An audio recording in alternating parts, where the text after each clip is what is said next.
Hello दोस्तों, नमस्कार। आप सभी साथियों का स्वागत है एग्जाम स्केनिया के ऑफिशियल यूट्यूब चैनल पर। आप सभी की आगामी TGT, PGT, LT grade, UPGIC, government degree college, assistant professor, BPSC, D triple SB और यूजीसी नेट जेआरएफ की पॉलिटिकल साइंस और हिस्ट्री की बेहतर तैयारी के लिए पीवाईक्यू और मोस्ट इंपॉर्टेंट क्वेश्चंस की विजेता सीरीज चैनल पर शुरू की गई है, जिसके अंतर्गत आज हम आप सभी लोगों के लिए राजनीति विज्ञान का प्रैक्टिस सेट नंबर 16 लेकर के आए हैं, जिसमें उदारवाद से संबंधित सभी पीवाईक्यू और मोस्ट इंपॉर्टेंट क्वेश्चंस को इंक्लूड किया गया है, जो आप सभी की आगामी परीक्षाओं में काफी हेल्पफुल साबित होने वाला है।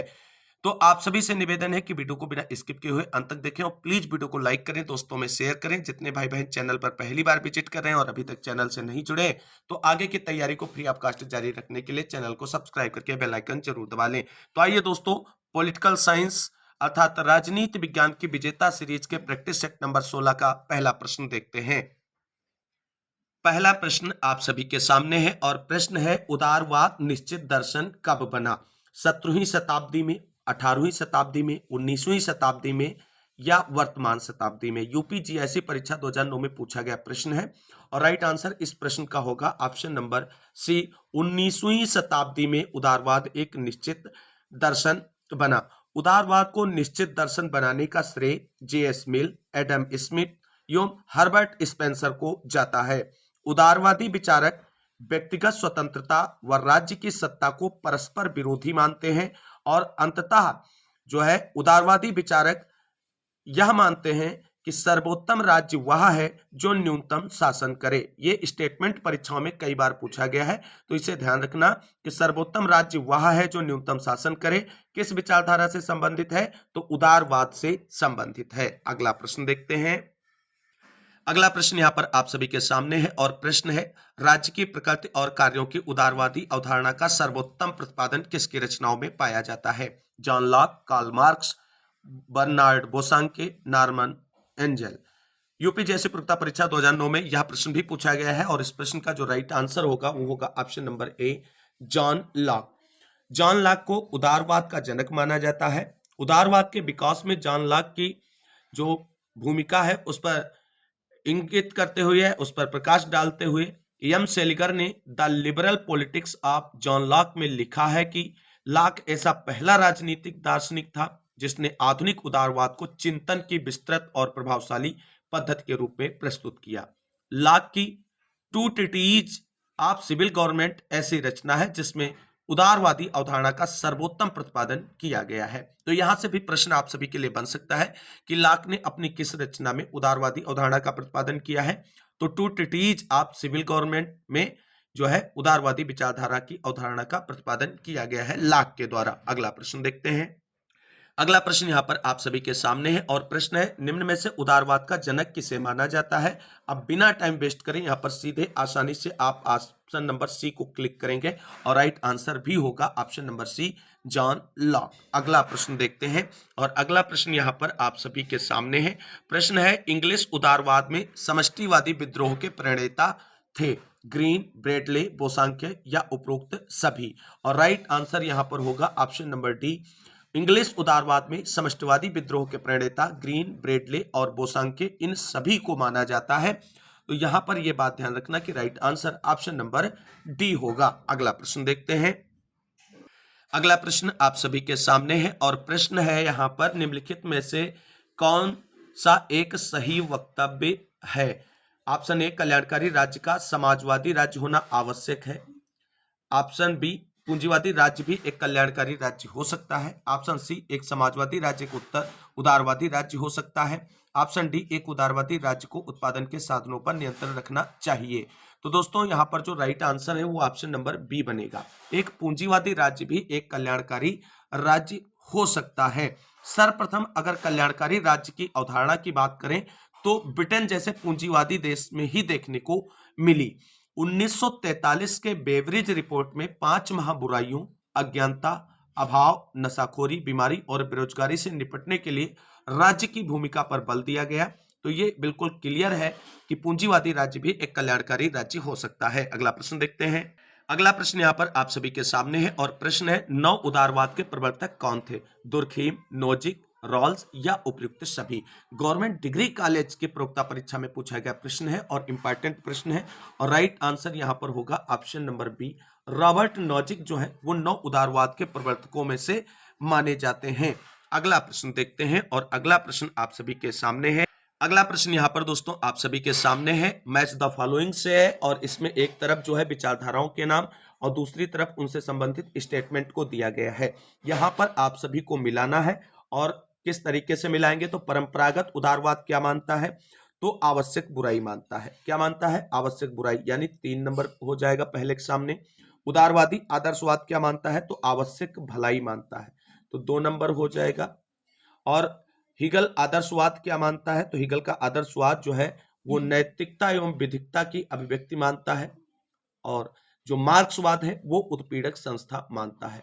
तो इस प्रकार जो राइट आंसर बनेगा 3 2 4 1, 3 2 4 1 और राइट आंसर यहां पर होगा आप सभी के लिए ऑप्शन नंबर बी। और इस प्रकार ये प्रश्न आपका सही हो जाएगा। अगला प्रश्न देखते हैं। अगला प्रश्न यहाँ पर आप सभी के सामने है और प्रश्न है, निम्न में से कौन नव उदारवाद का प्रमुख तर्क नहीं है? बाजार संसाधनों का सर्वोत्तम इस्तेमाल करता है, वर्ण के परास को मजबूत करने के लिए सक्षम कार संसाधन व्यक्तियों और समूहों को प्रदान किए जाने चाहिए, एक योजनाबद्ध अर्थव्यवस्था कुशल और अपव्ययी होती है। ऑप्शन डी, निजी क्षेत्र के प्रभुत्व वाली किसी अर्थव्यवस्था का उत्पादन और प्रयोग में ज्ञान और प्रौद्योगिकी का विनियोजन अव्यवहित और अपेक्षाकृत अधिक प्रभावी होता है। और राइट आंसर यहाँ पर क्या होगा? और राइट आंसर यहाँ पर होगा आप सभी के लिए ऑप्शन नंबर बी। वर्ण के परास को मजबूत करने के लिए सक्षम कार्य संस्थान व्यक्तियों और समूहों को प्रदान किए जाने चाहिए। ये जो है नव उदारवाद का प्रमुख तर्कों में से एक नहीं है। अगला प्रश्न आप सभी के सामने है। अगला प्रश्न यहाँ पर आप सभी के सामने है और प्रश्न है, राजनीतिक क्षेत्र में उदारवाद निवेदन किया गया है। उदारवाद के द्वारा किसका निवेदन किया गया है? सामाजिक सुधारों के लिए, निःशुल्क चिकित्सा सहायता के लिए, विचार अभिव्यक्ति भाषण लेखन और प्रकाशन की स्वतंत्रता के लिए या निःशुल्क शिक्षा के लिए। और राइट आंसर इसका होगा आप सभी के लिए ऑप्शन नंबर सी। राजनीतिक क्षेत्र में उदारवाद द्वारा जो है विचार अभिव्यक्ति भाषण लेखन और प्रकाशन की स्वतंत्रता के लिए निवेदन किया गया है। अगला प्रश्न देखते हैं।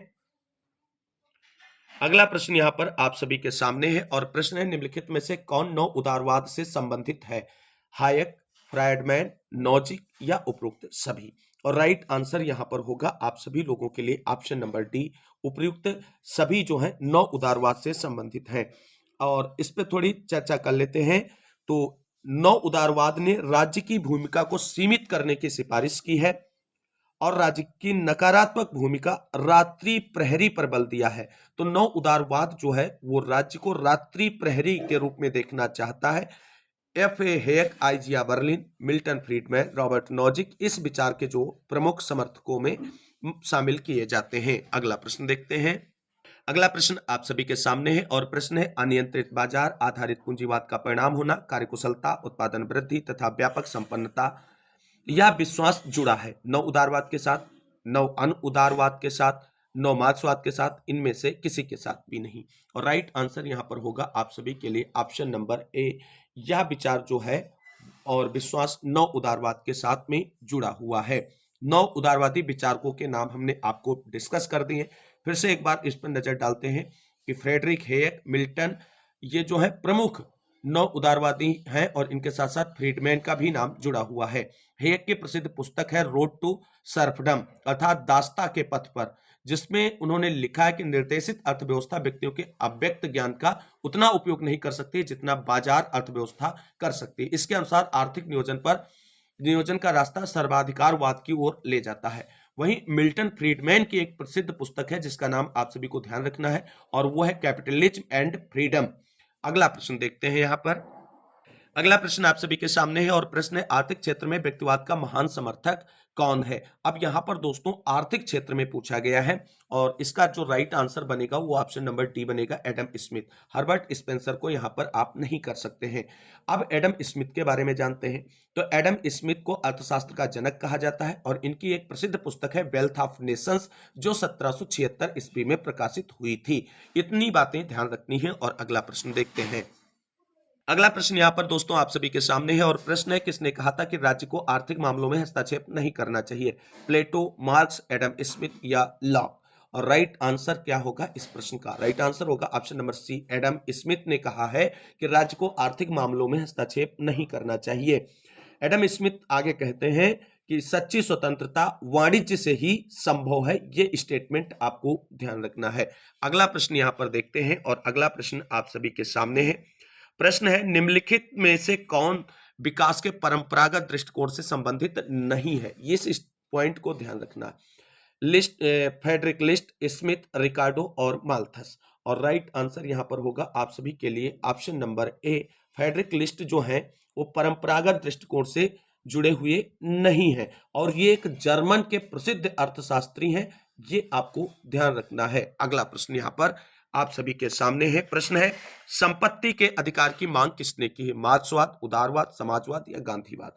अब आप इजीली कर पाएंगे कि संपत्ति के अधिकार की मांग उदारवाद ने की है, क्योंकि आप सभी लोग जानते हैं उदारवाद के जनक या प्रणेता जॉन लॉक ने 3 प्रकार के प्राकृतिक अधिकारों की बात की है, जिसमें जीवन, स्वतंत्रता और संपत्ति का अधिकार सम्मिलित है। जॉन लॉक के अनुसार जो सबसे इंपॉर्टेंट राइट्स है वो है संपत्ति का अधिकार। अगला प्रश्न देखते हैं। अगला प्रश्न यहां पर आप सभी के सामने है। उदारवाद का जनक किसे कहा जाता है? इजीली आप फटाफट टैकल करें। Right answer option number D होगा, जॉन लॉक को कहा जाता है। अगला प्रश्न देखते हैं। अगला प्रश्न आप सभी के सामने है और प्रश्न निम्न में से कौन एक उदारवादी राजनीतिक दर्शन के जनक है? और राइट आंसर होगा ऑप्शन नंबर बी, लॉक। अगला प्रश्न यहां पर आप सभी के सामने है। प्रश्न है, ग्रीन के संपत्ति के संदर्भ में विचार छाप रखते हैं? आदर्शवाद, व्यक्तिवाद, उदारवाद या सभी का? और राइट आंसर यहां पर होगा ऑप्शन नंबर सी, उदारवाद की छाप रखते हैं। अगला प्रश्न यहां पर दोस्तों आप सभी के सामने है और प्रश्न स्टेटमेंट से संबंधित है और आसानी से आप पूरे स्टेटमेंट को पढ़ें और उसके बाद इस पर आधारित जो कूट है उनमें सही उत्तरों का चयन करना है। तो ये दिए गए हैं आपके सामने कि कथन है, सकारात्मक उदारवाद राज्य को करने के लिए कुछ कार्य सौंपता है। कारण बताया गया है, वह संपूर्ण समाज के सामाजिक कल्याण की अभिवृद्धि का दायित्व राज्य को सौंपता है। क्या जो कथन कहा गया है उससे संबंधित जो कारण दिया गया है ये दोनों सही है? अगर सही है तो कौन सा ऑप्शन सही होगा? तो राइट आंसर ऑप्शन ए होगा। ए तथा आर दोनों सही, यानी कथन और उसका कारण दोनों सही है और ए की सही एक्सप्लेनेशन जो है आर के द्वारा की गई है। अगला प्रश्न देखते हैं। अगला प्रश्न यहां पर आप सभी के सामने है और प्रश्न है, सामाजिक अभियांत्रिकी का सिद्धांत प्रस्तुत करने वाले उदारवादी विचारक है? CB Macpherson, Karl J Popper, John Rawls, LT Hobhouse. देख लीजिए, इंपॉर्टेंट क्वेश्चन है और राइट आंसर इसका आप सभी लोग कमेंट करें। और राइट आंसर यहां पर होगा option number B, Karl J popper जो है सामाजिक अभियांत्रिकी सिद्धांत प्रस्तुत करने वाले एक प्रमुख उदारवादी विचारक है। और आप सभी को बता दें, यहां पर कुछ चीजें आपको ध्यान रखनी है कि कार्ल पॉपर की एक पुस्तक है जो हमेशा परीक्षाओं में पूछी जाती है, the open society and it's enemies, और ये आपको ध्यान रखना है। अगली बात अगर हम करें तो पॉपर ने जो पद्धति अपनाई है तो वो वैज्ञानिक व्यक्तिवाद की अपनाई है तथा उत्तरोत्तर परिवर्तन के सिद्धांत का भी प्रतिपादन कार्ल पॉपर के द्वारा किया गया है। अगला प्रश्न देखते हैं। अगला प्रश्न यहाँ पर आप सभी के सामने है और प्रश्न है, निम्नांकित में से कौन एक उदारवाद की मूल्य मान्यता नहीं है? अधिकारों की प्राप्ति राज्य में ही संभव है, राज्य एक मनोनिर्मित संस्था है, व्यक्ति साध्य और राज्य साधन है, राज्य की सत्ता का आधार व्यक्ति है कि सहमति है? और राइट आंसर यहां पर होगा आप सभी के लिए ऑप्शन नंबर ए, अधिकारों की प्राप्ति जो है वो राज्य में ही संभव है। ये उदारवाद की मूल मान्यता नहीं है और अधिकारों की प्राप्ति राज्य में ही संभव है, ये आदर्शवाद की मान्यता है। किसकी मान्यता है? आदर्शवाद की। और बाकी ये जो तीनों आपके स्टेटमेंट है ये आपके जो है उदारवाद की मान्यताओं में सम्मिलित किए जाते हैं। कुछ प्रमुख आदर्शवादी विचारकों के नाम कांट, हीगल, फिक्टे, ग्रीन, ब्रेडले और बोसांके हैं।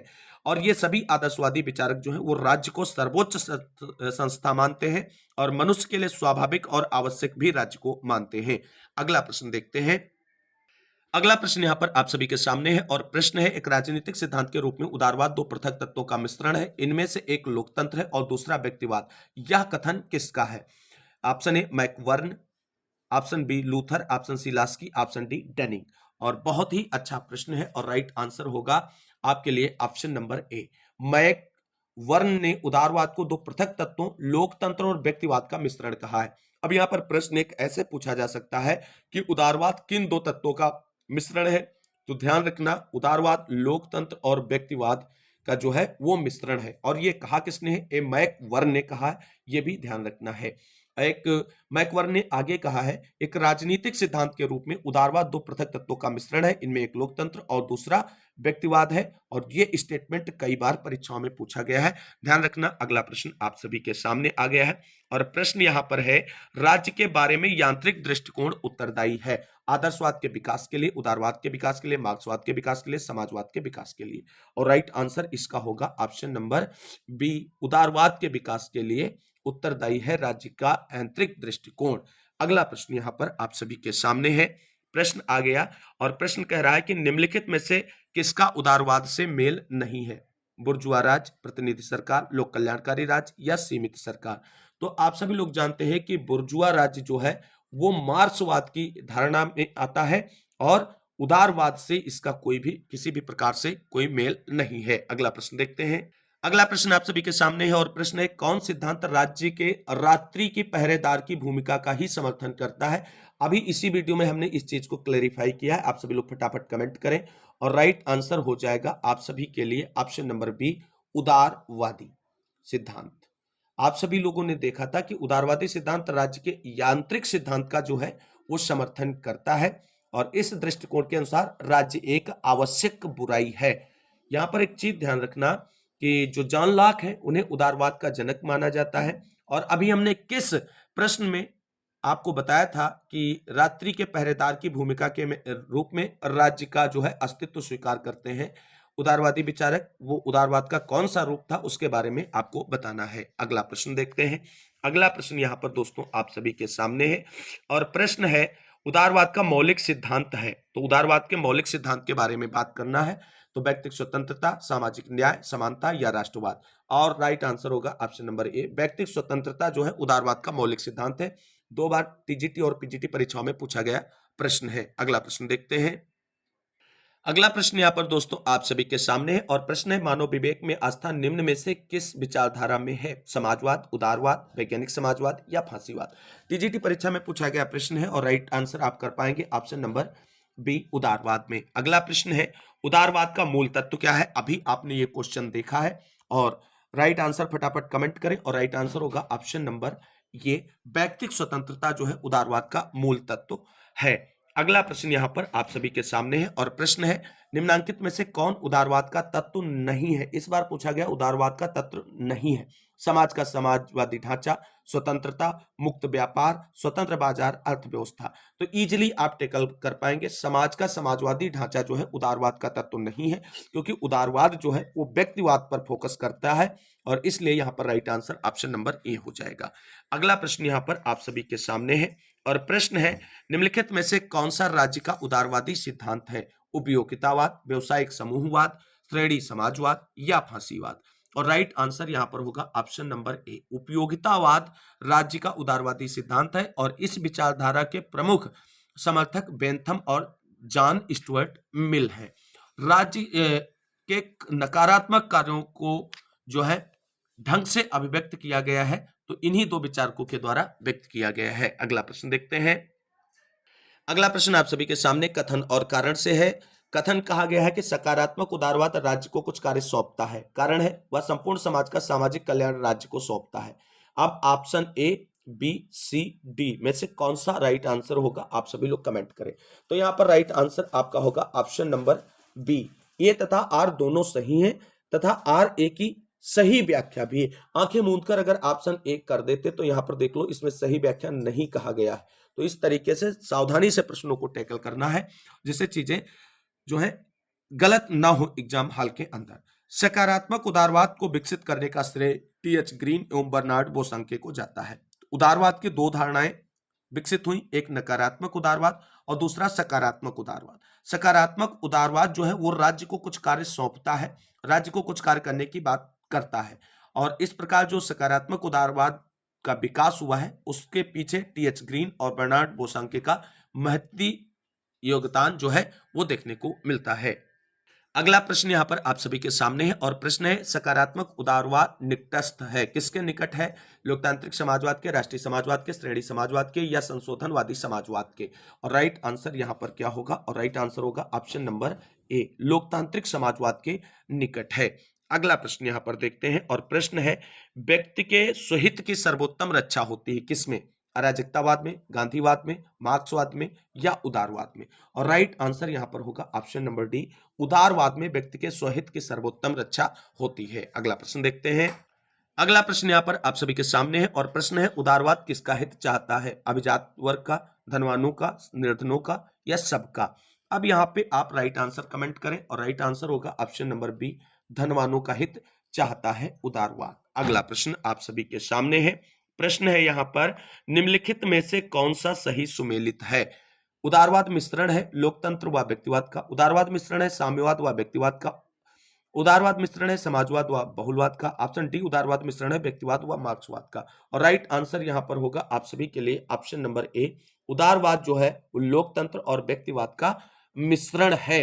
और इसमें एक स्टेटमेंट ध्यान रखना जो कोयरनर का है, उन्होंने कहा है कि उदारवाद की शुरुआत और अंत दोनों व्यक्तिक स्वतंत्रता, व्यक्तिक मानव अधिकार एवं व्यक्तिक मानवीय खुशी से होते हैं। अगला प्रश्न देखते हैं। अगला प्रश्न यहां पर आप सभी के सामने है और प्रश्न है, इनमें से आधुनिक उदारवादी राज्य की कौन सी विशेषता नहीं है? स्वतंत्र एवं निष्पक्ष चुनाव, जनता को मूल अधिकार, एक से अधिक राजनीतिक दल, राज्य द्वारा आर्थिक नियोजन। और राइट आंसर यहां पर होगा ऑप्शन नंबर डी, राज्य द्वारा आर्थिक नियोजन जो है आधुनिक उदारवादी राज्य की विशेषताओं में नहीं आता है। जो आधुनिक उदारवादी राज्य है उनकी कुछ जो विशेषताएं हैं उस पर नजर डालते हैं। तो पहला है व्यक्तिक अस्तित्व की पहचान, दूसरा है व्यक्तिक तार्किकता में विश्वास, तीसरा है स्वतंत्रता को प्रमुखता, चौथा है राज्य साधन तथा व्यक्ति साध्य है, पांचवा है संवैधानिक एवं सीमित सरकार, छठा है लोकतंत्र को समर्थन, सातवां जो विशेषता है वो है सेकुलरिज्म में विश्वास और आठवीं विशेषता है बहुलवादी समाज। अगला प्रश्न देखते हैं। अगला प्रश्न आप सभी के सामने है और प्रश्न है, आधुनिक उदारवाद का लक्ष्य है श्रमिक वर्ग के हितों की रक्षा, पूंजीपतियों के हितों की रक्षा, मध्यम वर्ग के हितों की रक्षा, समाज के सभी वर्गों के हितों की रक्षा। और यहां पर जो राइट आंसर होगा आधुनिक उदारवाद के अकॉर्डिंग पूछा गया है तो ऑप्शन नंबर डी हो जाएगा।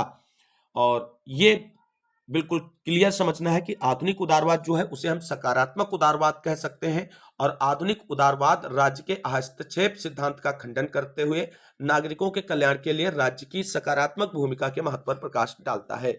आधुनिक उदारवाद से या सकारात्मक उदारवाद से जुड़े हुए कुछ प्रमुख विचारकों में जे.एस. मिल, टी.एच. Green, H. लास्की, आरिस्टोनी तथा एल.टी. हाबहाउस हैं जिन्होंने इस अवधारणा का प्रमुखता से प्रतिपादन किया है। अगला प्रश्न देखते हैं और अगला प्रश्न यहां पर आप सभी के सामने है, आधुनिक उदारवाद पारंपरिक उदारवाद से भिन्न है, क्यों भिन्न है यह बताना है। यह व्यक्तिगत स्वतंत्रता का समर्थन नहीं करता है, यह प्रजातांत्रिक संस्थाओं के विरुद्ध है, ऐसी कोई बात ही नहीं है, दोनों ये ऑप्शन गलत हो जाते हैं, या स्वतंत्र उद्यमिता की वकालत करता है, ऐसा भी कुछ नहीं कहता है। और इस प्रकार जो शेष ऑप्शन बचता है वही राइट आंसर हो जाएगा, यानी यह विश्व को सभी प्रकार के अत्याचारों एवं शोषण से मुक्त रखना चाहता है। अगला प्रश्न देखते हैं और अगला प्रश्न आप सभी के सामने कथन और कारण से संबंधित है और इस तरीके के प्रश्न हमेशा परीक्षाओं में पूछे जाने की परंपरा रही है और इस बार भी इस तरीके का प्रश्न आप सभी को एग्जाम में देखने को मिलेगा। कथन है, उदारवाद राज्य के कार्य क्षेत्र को सीमित करना चाहता है। कारण कहा गया है, उदारवाद व्यक्तिगत स्वतंत्रता पर बल देता है। अब यहां पर देखिए ये दोनों स्टेटमेंट, जो कथन है वो भी सही है और कथन से रिलेटेड कारण जो दिया गया है वो भी सही है। इस प्रकार राइट आंसर ऑप्शन ए होगा। ये तथा आर दोनों सही है और ए की सही व्याख्या आर के द्वारा प्रस्तुत की गई है। अगला प्रश्न देखते हैं। अगला प्रश्न आप सभी के सामने है और प्रश्न है, इंग्लैंड में लॉर्ड बेब्रिज प्रतिवेदन ने जिस राज्य की अवधारणा को प्रकट किया था वह था उदारवादी राज्य, पंथ निरपेक्ष राज्य, समाजवादी राज्य या कल्याणकारी राज्य। और राइट आंसर इस प्रश्न का क्या होगा आप सभी लोग कमेंट करें फटाफट। और राइट आंसर यहां पर रहने वाला है ऑप्शन नंबर डी, कल्याणकारी राज्य। कौन सा राज्य? कल्याणकारी राज्य। दिसंबर 1942 में इंग्लैंड में आधुनिक कल्याणकारी राज्य की अवधारणा लॉर्ड विलियम बेब्रिज प्रतिवेदन के माध्यम से प्रस्तुत की गई। इस रिपोर्ट के माध्यम से 5 महाबुराइयों का अंत करने के लिए राज्य द्वारा कदम उठाने को कहा गया और ये 5 बुराइयां थी, बेरोजगारी, बीमारी, अज्ञानता, भूखमरी तथा आश्रय का अभाव। अगला प्रश्न देखते हैं और अगला प्रश्न इसी से रिलेटेड कुछ है और प्रश्न है, कल्याणकारी सिद्धांत विश्वास करता है कि राज्य एक माध्यम है ना उद्देश्य है, एक उद्देश्य है, एक माध्यम है या एक अवयव है। ये बहुत ही अच्छा प्रश्न है। तो कल्याणकारी सिद्धांत जो है वो यह मानता है कि राज्य जो है कल्याण के साधन ना होकर के एक माध्यम है। क्या है? एक माध्यम है। अगला प्रश्न यहां पर आप सभी के सामने है और प्रश्न है, निम्न में से कौन यह जानता है कि आधुनिक उदारवादी प्रजातांत्रिक राज्य एक औद्योगिक राज्य बन गया है? गैलब्रेथ, मैकफर्सन, कीन्स और रूजवेल्ट। और राइट आंसर यहां पर होगा ऑप्शन नंबर ए। गैलब्रेथ ये मानते हैं कि आधुनिक उदारवादी प्रजातांत्रिक राज्य एक औद्योगिक राज्य जो है बन गया है, और यह बात उन्होंने अपनी प्रसिद्ध पुस्तक द न्यू इंडस्ट्रियल स्टेट अर्थात नया औद्योगिक राज्य जो 1971 में प्रकाशित हुई थी उसके अंतर्गत कही है। और इनकी एक और प्रसिद्ध पुस्तक गैलब्रेथ की है द एफ्लुएंट सोसाइटी, जिसके अंतर्गत इन्होंने निजी सुसंपन्नता और सार्वजनिक दरिद्रता के सह अस्तित्व की बात की है। यहां पर कुछ और पॉइंट अन्य विकल्पों से रिलेटेड हैं, उन पर भी बात करते हैं। कीन्स की अगर हम बात करें तो ये ब्रिटिश अर्थशास्त्री थे, इनका पूरा नाम जॉन मेनार्ड कीन्स था। 1930 के दशक में आर्थिक मंदी से विश्व को उबारने में इन्होंने मदद की, और 1936 में कीन्स की एक पुस्तक आती है the journal theory of employment, और एक और पुस्तक है इंटरेस्ट एंड मनी। ये इनकी जो पुस्तकें हैं बहुत ही अच्छी हैं। कीन्स ने मैक्रो इकोनॉमिक्स के क्षेत्र में योगदान दिया है। और अगली बात अगर हम यहाँ पर रूजवेल्ट से करें तो ये अमेरिकी राष्ट्रपति थे, इनका पूरा नाम फ्रैंकलिन डी रूजवेल्ट था, और इन्होंने न्यू डील को लागू किया। मैकफर्सन की अगर बात करें तो इनका पूरा नाम सीबी मैकफर्सन है, इन्होंने स्वत्वमूलक व्यक्तिवाद जो है उस सिद्धांत का प्रतिपादित किया, और ये स्वत्वमूलक व्यक्तिवाद के जनक माने जाते हैं। अगला प्रश्न देखते हैं। अगला प्रश्न यहाँ पर आप सभी के सामने है, और प्रश्न है, किस राजनीति शास्त्री ने सामाजिक गतिशीलता, सामाजिक विभेदीकरण, आर्थिक परिवर्तन व राजनीतिक परिवर्तन को आधुनिकीकरण की विशेषताएं माना है? आइंस्टाट, एडवर्ड सिल्स, रुडोल्फ और एप्टर। राइट आंसर होगा आप सभी के लिए ऑप्शन नंबर ए। एस.एन. आइंस्टाट ने जो है राजनीति शास्त्री हैं जिन्होंने सामाजिक गतिशीलता, सामाजिक विभेदीकरण, आर्थिक परिवर्तन और राजनीतिक परिवर्तन को आधुनिकीकरण की विशेषताओं के अंतर्गत सम्मिलित किया है। अगला प्रश्न यहां पर देखते हैं। प्रश्न है, हस्तक्षेप की नीति किसकी विशेषता है? श्रेणी समाजवाद, समाजवाद, सकारात्मक उदारवाद या नकारात्मक उदारवाद? यहां पर चीजें अब आपको समझनी पड़ेंगी। यहां पर है नकारात्मक उदारवाद, जिसे हम व्यक्तिवाद के रूप में भी देख सकते हैं, और यहां पर हस्तक्षेप की नीति जो है वो नकारात्मक उदारवाद से विशेष रूप से जुड़ी हुई है। अगला प्रश्न देखते हैं। अगला प्रश्न है, लोक कल्याणकारी राज्य आवश्यक रूप से संश्लेषण है किसका? साम्यवाद और आदर्शवाद, समाजवाद और साम्यवाद, उदारवाद और समाजवाद, व्यक्तिवाद और फांसीवाद। तो राइट आंसर यहां पर होगा आप सभी के लिए ऑप्शन नंबर सी। लोक कल्याणकारी राज्य जो है उदारवाद और समाजवाद का एक संश्लेषण है। अगला प्रश्न यहां पर आप सभी के सामने है, और प्रश्न है, किसने कहा है कि कल्याणकारी राज्य वह राज्य है जो अपने नागरिकों के लिए व्यापक समाज सेवाओं की व्यवस्था करता है? जीडीएच कोल, एच जेलॉस्की, अब्राहम, टी.डब्ल्यू. केंट। और राइट आंसर होगा आप सभी के लिए ऑप्शन नंबर डी। टी.डब्ल्यू. केंट कल्याणकारी राज्य की विशेषताएं बताते हुए कहते हैं कि वह अपने नागरिकों के लिए व्यापक सामाजिक सेवाओं की व्यवस्था करता है, और राज्य का प्राथमिक उद्देश्य जो है वो नागरिकों की सुरक्षा होता है। अगला प्रश्न यहां पर आप सभी के सामने है, निम्नलिखित में से कौन कल्याणकारी राज्य का समर्थक था? लेनिन, बेंथम, जवाहरलाल नेहरू या जे.एस. मिल? और राइट आंसर होगा पंडित जवाहरलाल नेहरू।